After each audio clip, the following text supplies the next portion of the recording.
continue the fun. Okay.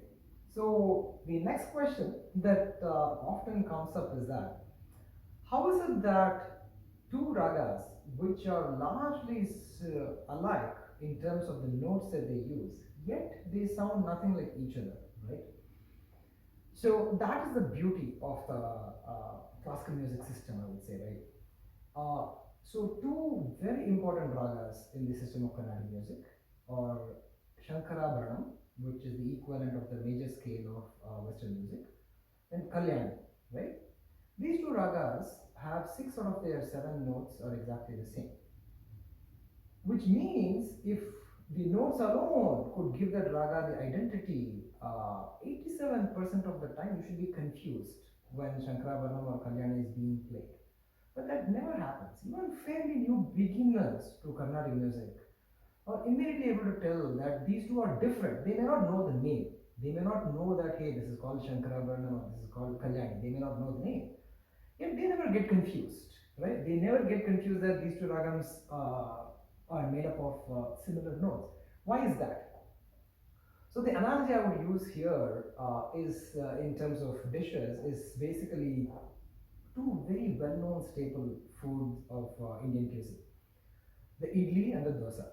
Okay, for all practical purposes, their ingredients are exactly the same, right?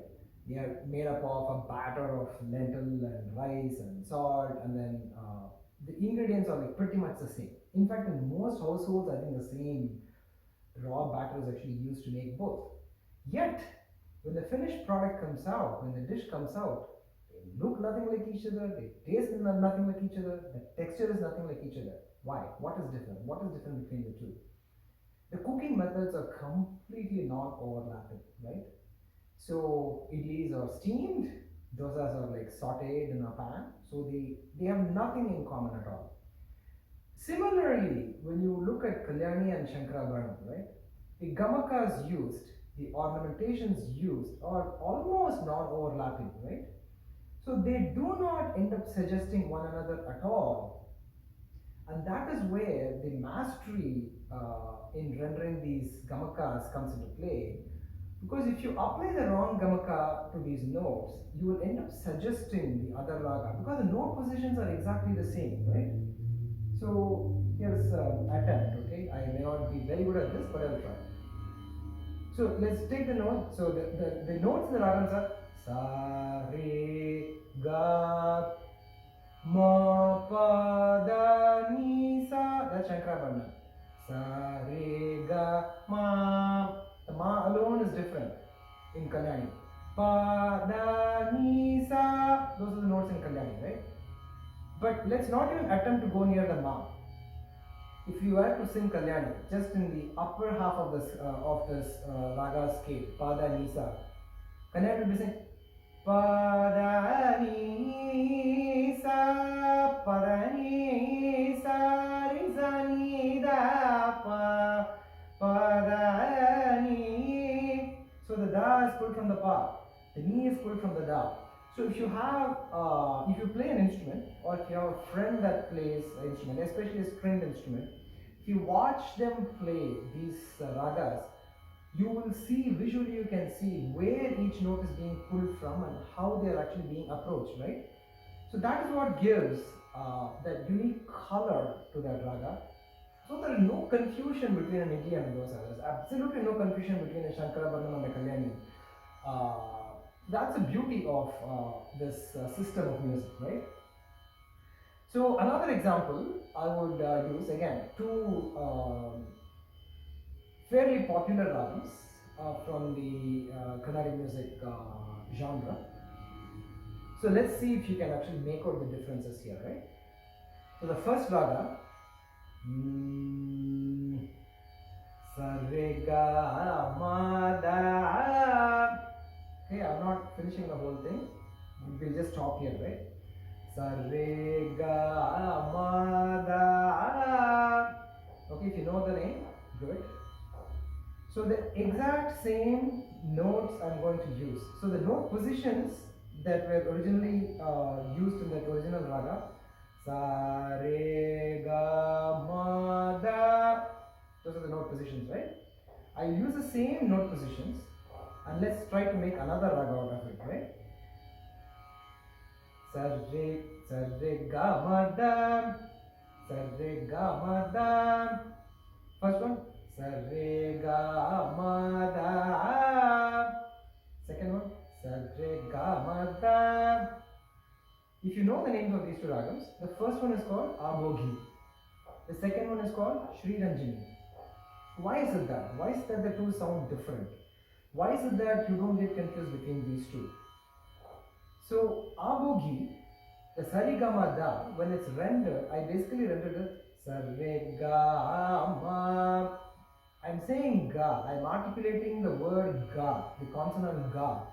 But the frequency, the positions that I'm actually using to render the ga, ma, re, ma, ga, ma is what I'm actually singing, right?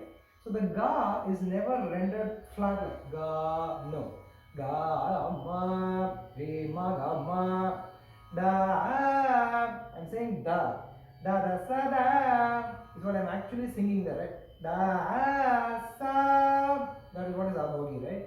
Whereas for Sri Ranjini, Sarre, it's crisper. Sarre, ga, ma, da, ga, ma, ga, ma, ga. That's what I'm rendering ga, right? Ga, ma, da. Even though I'm saying da, I'm actually singing it as ni da, is what I'm actually rendering it as, right? Somewhat of a cheating in some sense, right? If you may call that cheating. But that's what gives it that flavor. Because Sri Ranjini and Aboghi differ in only one note. Sa, re, ga, ma, da, ni, sa is Sri Ranjini, right? But when I render the da itself, when I sing the da in Sri Ranjini, I've already slid it from the ni, right? Ni, da, da. That's how I actually sing it, right? That's what gives it the flavor, right? Of course, it takes years of practice. If you are not able to hear the differences, that means you need to listen more and your ears need to be trained more. And much like anything else, it takes lots of listening and lots of practice, right? So again, the culinary analogy here would again be, I'll use this example. So I have this friend of mine from Italy. She had not had a lot of exposure to Indian cuisine. Whatever little she has eaten was in some restaurants here and there. And her way of understanding Indian food or explaining Indian food differences was somewhat overly simplistic. Again, depending on what she had seen and depending on what she had eaten, right? So her taxonomy, so to speak, of Indian food was, if it's rich and creamy and full of gravy, it is North Indian food. If it is more dry and steamed and less greasy, then it's South Indian food. That is how she partitioned her world of understanding of Indian food, right? But if you soak yourself more in the culture, if you understand more of the Indian food, if you understand more and more of the cuisine, you will know there's a lot more to it, right? It is not as simple as, hey, this is North Indian cuisine or this is South Indian cuisine, right? Even within South Indian cuisine, there's so much variety, there's so much subtlety, right? So the more time you spend, the more you sit and enjoy each one of these flavors, you will be able to understand and tell the differences apart, right?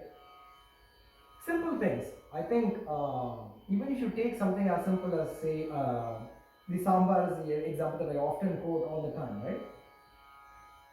Even though largely the framework is more or less the same, you and I know that like everybody's sambar is different. Your house recipe sambar is different than somebody else's house recipe sambar, right? Same way, the Mysore sambar is slightly different than, say, the Tanjavur sambar, right? Because there's a tinge of sugar, there's a tinge of jaggery sweet that is added when you make the dish in the Mysore style. Adds a different flavor, right? Slightly different, subtle difference. These nuances you will learn only over time, and as you spend more time, as you understand more and more of how these things are actually made, you will actually understand this even better, right? So try to pay attention and try to hear the nuances. I'm sure you will enjoy more and more as we go along, right?